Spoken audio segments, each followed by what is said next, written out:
పత్రికా సోదరులకు అందరికీ పేరు పేరు నమస్కారాలు. ముఖ్యంగా ఆదరణ నియోజకవర్గ ప్రజలందరూ కూడా ఒకటి గమనించాలి. బీజేపీ పార్టీకి సంబంధించిన కార్యకర్తలు అయితేనేమి, వాళ్ళ లీడర్లు అయితేనేమి ప్రతి డోర్ టు డోర్ వెళ్ళి ప్రజల దగ్గర ఫోన్ నెంబర్లు తీసుకొని వాళ్ళకి ఓటీపీ నెంబరు చెప్పండి అని చెప్పి అడుగుతూ ఉన్నారు. ఆ ఓటీపీ ద్వారా మీకు పథకాలు వస్తాయి, కేంద్ర పథకాలు వస్తాయి, రాష్ట్ర పథకాలు వస్తాయని చెప్పేసి మభ్య పెడతా ఉన్నారు. మళ్ళీ ఎన్నికల ముందు ఎన్నో అబద్ధాల హామీలతో అధికారంలోకి వచ్చినటువంటి ఈ బీజేపీ పార్టీ అయితేనేమి, ఇతర పార్టీలు అయితేనేమి కేవలం ప్రజలను మభ్యపెట్టేదానికే ఈ యొక్క సభ్యత్వం, వాళ్ళ సభ్యత్వం పెంచుకెళ్ళడానికి, అలాగే ప్రజలందరూ కూడా మభ్యపెట్టేదానికోసము ఈ ప్రతి గడపకు వెళ్ళి చెప్తా ఉన్నారు.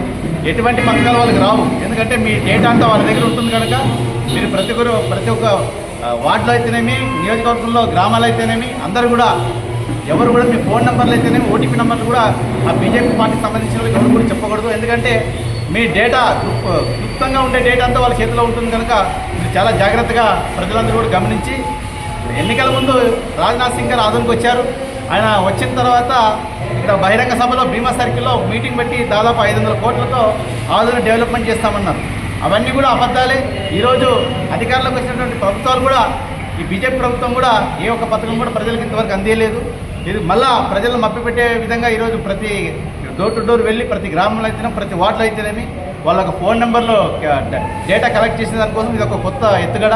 వాళ్ళ సభ్యత్వం పెంచుకోవడానికి కుట్రలు పడుతూ ఉన్నారు. ప్రజలందరూ కూడా అప్రమత్తమై ఎవరు కూడా మీ ఫోన్ నెంబర్లు అయితేనేమి, ఓటీపీ నెంబర్లు అయితే ఇవ్వకూడదని మా వైఎస్ఆర్సీపీ పార్టీ తరఫున మీకు ప్రజలందరూ కూడా తెలియజేస్తున్నాను. నా పేరు బి దేవ, వైఎస్ఆర్సీపీ ఆదోని పట్టణ